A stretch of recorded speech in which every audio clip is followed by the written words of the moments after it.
Assalamualaikum warahmatullahi taala wabarakatuh. Salam sejahtera, salam Malaysia prihatin. Sebelum bibir mengukir kata, sebelum kata membibit bicara, izinkan saya terlebih dahulu menzahirkan setinggi kesyukuran kehadrat Allah SWT kerana dengan limpah kurnia dan perkenannya, penyampaian amanat tahun 2021 daripada saya dapat disempurnakan pada hari Jumaat yang penuh barakah ini.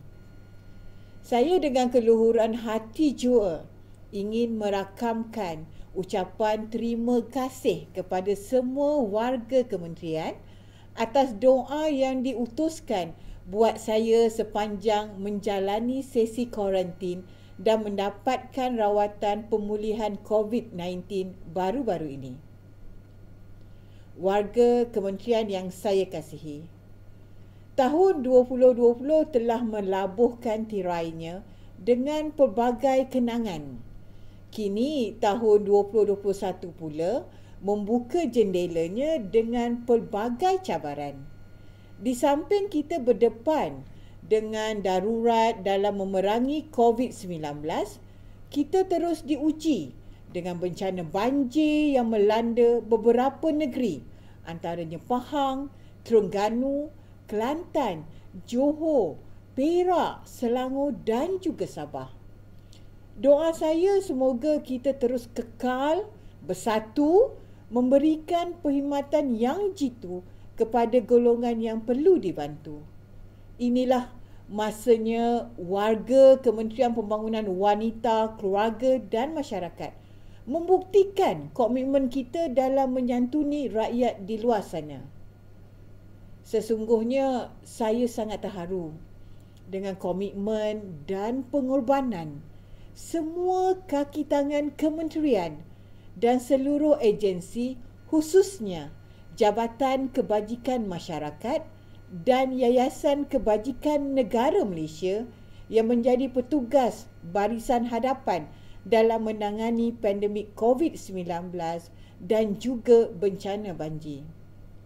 Tidak dilupakan agensi lain yang berada di bawah payung kementerian ini seperti Jabatan Pembangunan Wanita, Institut Sosial Malaysia, Lembaga Penduduk dan Pembangunan Keluarga Negara dan juga lembaga kaunselor yang turut menjadi tulang belakang kementerian dalam menyampaikan khidmat sokongan sosial kepada kumpulan sasar kementerian. Pada kesempatan ini, saya turut merakamkan jutaan terima kasih kepada sukarelawan kementerian yang telah menyertai skuad prihatin negara dalam misi bantuan banjir ke negeri Johor pada 10 Januari yang lepas. Janganlah kita asyik mempersoalkan apa yang kerajaan telah beri kepada kita. Sebaliknya, tanyalah diri apa pula sumbangan kita kepada negara. Sesungguhnya sudah tiba masanya kita menyemarakkan lagi semangat kesukarelawanan di peringkat warga kementerian. Ketahuilah, kita juga adalah wira dan wirawati negara. Warga kementerian yang saya kasihi, Kerajaan Perikatan Nasional adalah kerajaan yang prihatin. Kerajaan Perikatan Nasional adalah kerajaan yang mendengar setiap denyut nadi kesusahan rakyat. Kerajaan Perikatan Nasional juga adalah kerajaan yang sama-sama merasai jerit payah keperitan rakyat. Atas keprihatinan kerajaan, pakej ransangan ekonomi prihatin rakyat atau prihatin berjumlah 250 bilion ringgit telah dilancarkan untuk meringankan beban yang ditanggung oleh rakyat. Tidak cukup dengan itu. Pelanjana semula ekonomi negara atau PERMJANA berjumlah 35 bilion ringgit juga telah dilancarkan dalam usaha memulihkan ekonomi negara. Keprihatinan kerajaan bukan sekadar mengumumkan bantuan-bantuan tambahan yang menjadi berita gembira. Namun, kerajaan terus mengembara turun ke setiap lapangan, bertanya khabar dan menyaksikan keperitan rakyat menerusi program Kembara Prihatin Negara yang telah bermula pada 1 November 2020 tahun lepas. Program berbentuk outreach ini menyediakan perkhidmatan bergerak dengan menghimpunkan semua agensi kementerian di bawah satu payung. Alhamdulillah, data sehingga 25 Januari 2021, sebanyak 532 program telah dilaksanakan di seluruh negara dengan jumlah seramai 124,423 orang telah menerima manfaat sejak ianya dilancarkan. Program ini telah berjaya menarik minat 40 sektor korporat, 91 NGO dan juga 1,372 orang sukarelawan sebagai rakan strategik. Warga kementerian yang saya kasihi, kerajaan juga cuba sentiasa cakna dengan keperluan golongan OKU. Sehingga 25 Januari 2021, terdapat seramai 591,286 OKU yang telah berdaftar. Namun jumlah ini masih lagi rendah. Saya menyeru supaya warga kementerian menjadi mata dan telinga kerajaan dengan menggiatkan lebih usaha untuk membantu lebih ramai OKU didaftarkan pada masa akan datang dan supaya mereka ini tidak terpinggir daripada mengikuti manfaat dan juga program-program untuk membina daya tahan, membangunkan daya kemahiran serta dapat meningkatkan fungsi sosial mereka dalam komuniti. Warga kementerian yang budiman, pada tahun 2021, Kementerian beriltizam untuk meneruskan pelbagai inisiatif sama ada penambahbaikan kepada program sedia ada maupun program baru yang diperkenalkan. Sebanyak 2.5 bilion ringgit telah diperuntukkan. Daripada jumlah tersebut, 2.4 bilion ringgit adalah peruntukan mengurus, manakala 125.6 juta ringgit adalah peruntukan pembangunan. Saya percaya dengan peruntukan yang disediakan ini merupakan satu amanah untuk kita menggerakkan segala inisiatif 2021 yang dirancang untuk kita gerakkan. Selain daripada itu, kementerian juga telah diberi peruntukan tambahan sebanyak 791 juta ringgit seperti yang diumumkan dalam ucapan belanjawan 2021. Ia tentunya akan memberi manfaat kepada semua kumpulan SASA sama ada daripada segi kenaikan insentif bantuan, program pemekasaan maupun program khidmat sokongan. Tambahan peruntukan yang diterima oleh kementerian ini akan sedikit sebanyak dapat memberi manfaat kepada kesemua kumpulan SASA di bawah kementerian yang terdiri daripada orang kurang upaya, warga emas, keluarga, kanak-kanak, mangsa bencana, wanita, NGO, sukarelawan, mangsa keganasan rumah tangga, orang papa dan yang lain-lain. Kabar gembira ini termasuklah yang pertama, penerima bantuan warga emas akan menerima kenaikan daripada RM350 kepada RM500 sebulan. Kedua, bagi golongan OKU, sebagai inisiatif akan ditambah baik seperti kadar bantuan OKU tidak berupaya bekerja yang dinaikkan daripada RM250 kepada RM300 sebulan. Keprihatinan kerajaan tidak terhenti setakat itu sahaja. Penjagaan OKU dan bantuan pesakit kronik terlantar turut dinaikkan. daripada RM350 kepada RM500 sebulan. Tidak cukup dengan peningkatan tersebut, allowance pekerja OKU juga telah dinaikkan daripada RM400 kepada RM450 dan bantuan ini adalah bersifat bulanan. Bagi pasangan OKU yang bekerja pula, had pelepasan cukai telah dinaikkan daripada RM3,500 kepada RM5,000. Dan ketiga, bagi bantuan kanak-kanak keluarga miskin, sebelum ini sebanyak RM100 diperuntukkan bagi seorang kanak-kanak dengan kadar maksimum RM450 sekeluarga sebulan.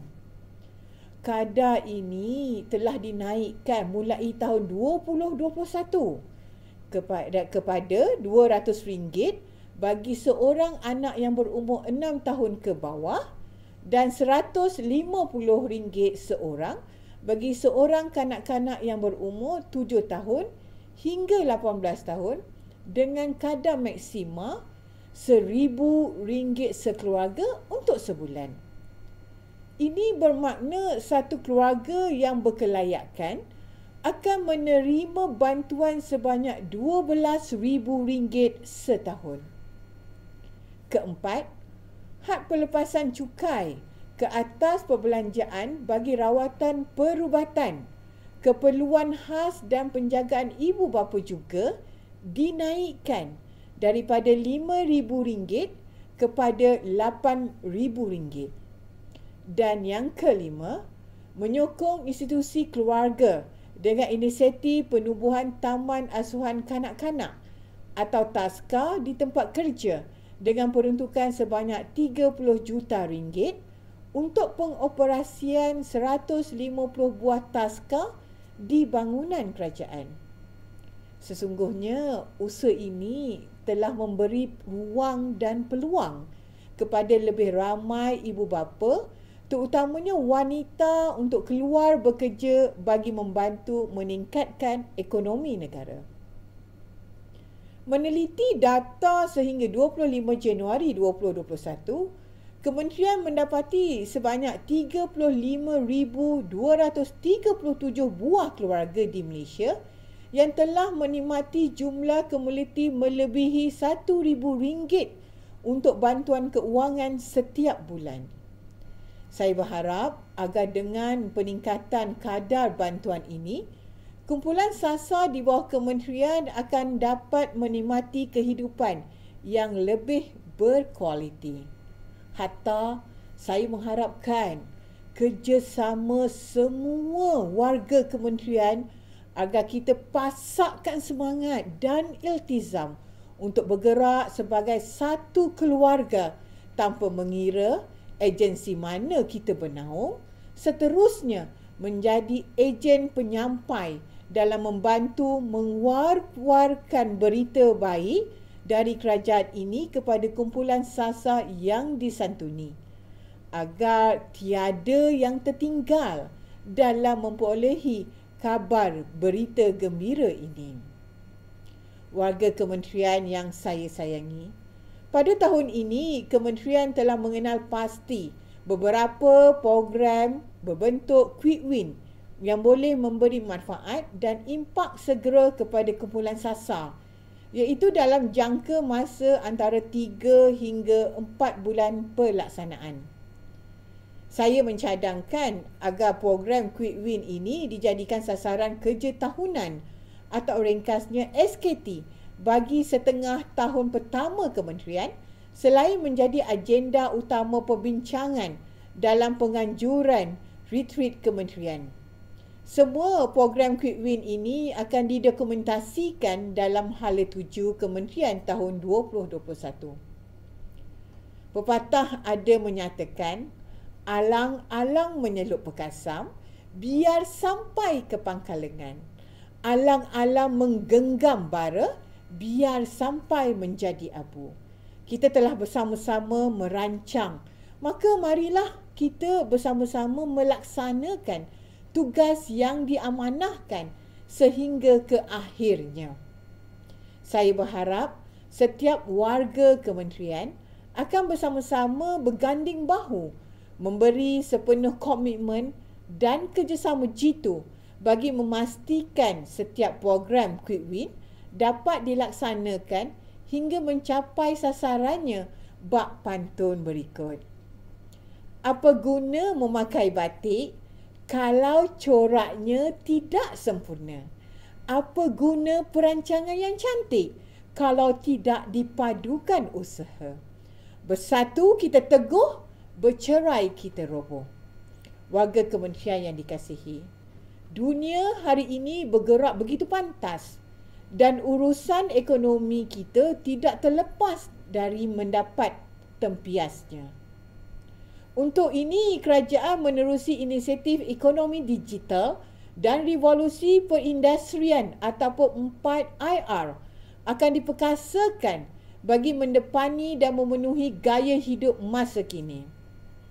Usaha-usaha inisiatif transformasi digital akan terus kita pertingkatkan bagi memastikan masyarakat menghadapi perubahan cara kerja dalam norma baru yang memerlukan kecekapan, kecepatan dan yang lebih telus. Antaranya menggalakkan semua permohonan perkhidmatan bantuan JKM dijalankan secara dalam talian ataupun online, serta memantapkan pengkalan data sedia ada melalui sistem e-bantuan JKM. Saya turut berharap agar pada tahun 2021 inisiatif atas talian terus diterokai dan diperkembangkan. Antaranya memikirkan kaedah terbaik untuk memaklumkan notifikasi penyampaian bantuan kepada penerima bantuan menerusi telefon bimbit dengan pantas, efisien dan juga tepat. Selaku Menteri Pembangunan Wanita, Keluarga dan Masyarakat, saya turut merasai cabaran warga kementerian, terutamanya warga JKM, berikutan beban kerja yang semakin hari semakin meningkat dalam suasana yang penuh mencabar. Sudah pasti, sedikit sebanyak ia mempengaruhi emosi dan tenaga kita untuk bekerja di lapangan bagi memberikan yang terbaik untuk rakyat.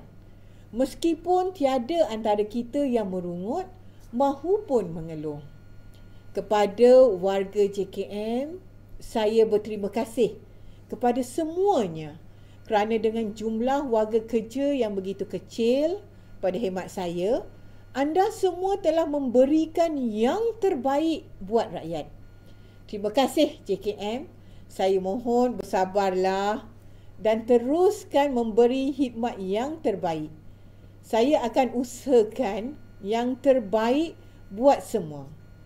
Menyedari hakikat ini, struktur organisasi di kementerian dan agensi juga sedang dikaji bagi memastikan penyampaian perkhidmatan kepada kumpulan SASA berada pada tahap yang terbaik.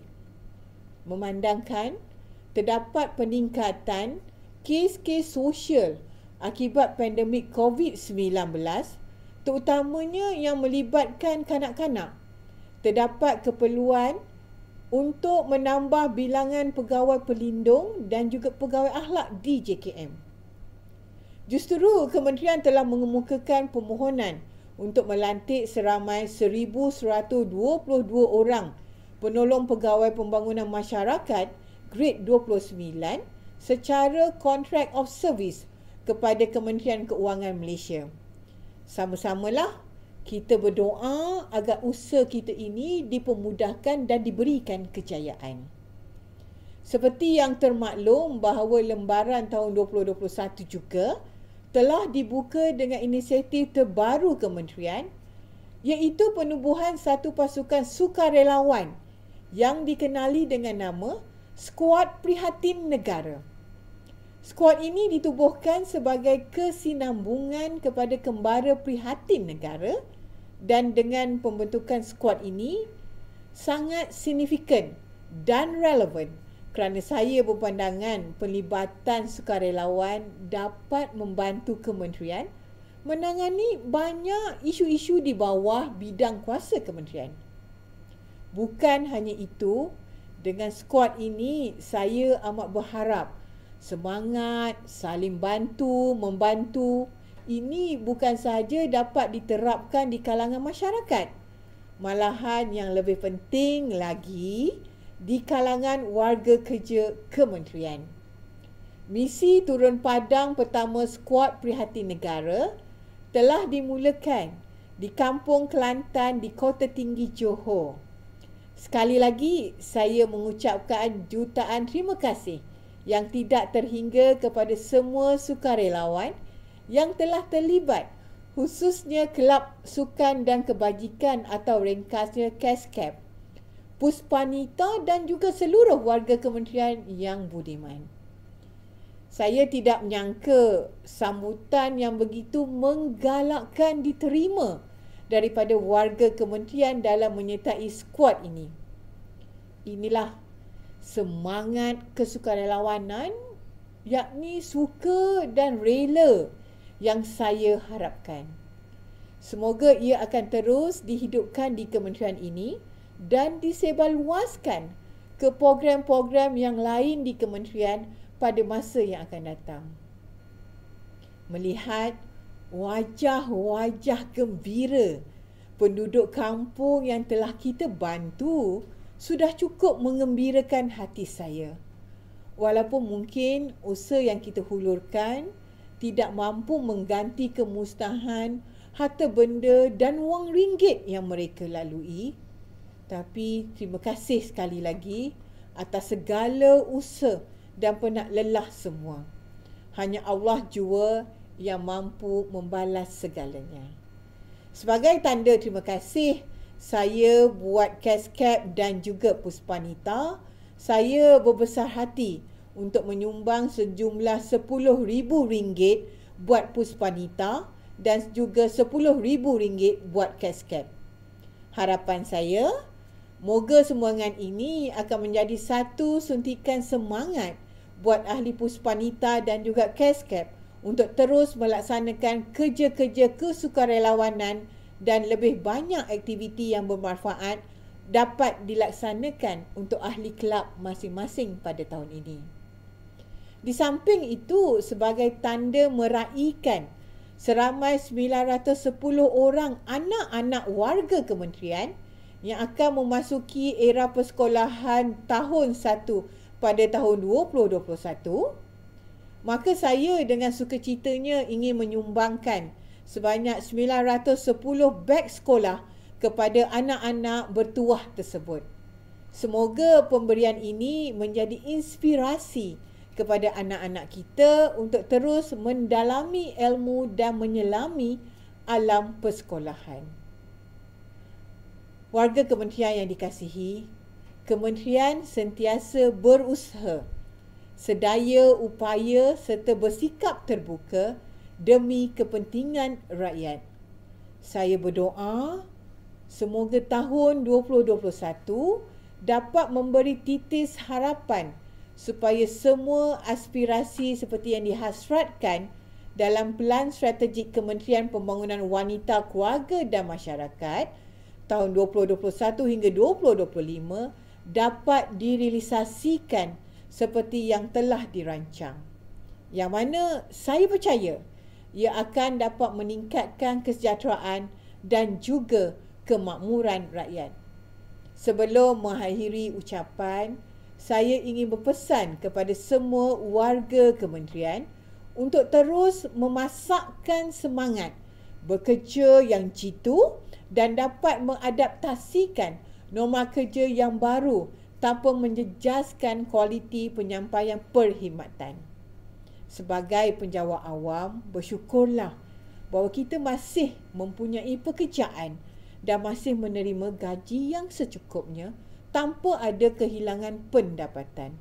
Lihatlah sebilangan insan yang kurang bernasib baik di luar sana yang terjejas akibat COVID-19 yang mengakibatkan mereka kehilangan pekerjaan dan pendapatan.